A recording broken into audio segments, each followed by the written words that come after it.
புதுச்சேரியின் புதிய டிஜிபியாக ஷாலினி சிங் ஐபிஎஸ் நியமித்து தற்பொழுது மத்திய உள்துறை அமைச்சகம் உத்தரவு பிறப்பித்திருக்கிறது. அண்மை செய்தியாக பார்த்துக் கொண்டிருக்கிறோம். புதுச்சேரி டிஜிபி ஸ்ரீனிவாஸ் இந்த மாத இறுதியில் ஓய்வு பெற உள்ள நிலையில் புதிய டிஜிபியாக தற்பொழுது ஷாலினி சிங் நியமனம் செய்யப்பட்டிருக்கிறார். அண்மை செய்தியாக பார்த்துக் கொண்டிருக்கிறோம். இதுகுறித்த கூடுதல் விவரங்களை செய்தியாளர் தன்ராஜ் வழங்க நாம் கேட்கலாம்.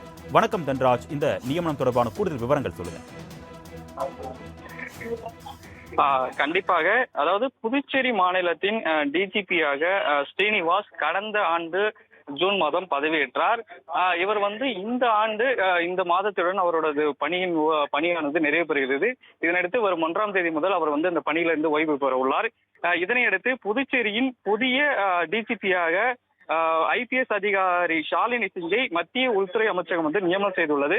இவர் வருகின்ற 1ஆம் தேதி முதல் புதுச்சேரியின் புதிய டிஜிபியாக பதவியேற்க உள்ளார். ஏற்கனவே உள்ள அந்த டிஜிபி ஸ்ரீனிவாஸ் இருக்கும்போது புதுச்சேரியில் உள்ள சட்டம் ஒழுங்கு பல்வேறு அதிரடி நடவடிக்கைகளை மேற்கொண்டார். குறிப்பாக சொல்ல வேண்டும் என்றால் அந்த புதுச்சேரி சிறுமி வழக்கு உள்ளிட்ட பல்வேறு வழக்குகளில் அதிரடியாக நடவடிக்கை எடுத்து புதுச்சேரிக்கு மக்களின் ஒரு நம்பிக்கை பெற்ற டிஜிபியாக ஸ்ரீனிவாஸ் இருந்துள்ளார். மேலும் அவர் தமிழ் தெரிந்த ஒரு நபர் என்பதால் புதுச்சேரியில் உள்ள பல்வேறு தரப்பு மக்களும் டிஜிபியை நேரி சந்தித்து பல்வேறு புகார்களை தெரிவிக்கக்கூடிய ஒரு நபராக இருந்துள்ளார். இந்த நிலையில் அவர் ஓய்வு பெற உள்ள நிலையில் புதிய டிஜிபியாக அந்த ஷாலினிவாஸ் 1ஆம் தேதி முதல் பதவியேற்க உள்ளார். கூடுதல் விவரங்களுக்கு நன்றி தன்ராஜ்.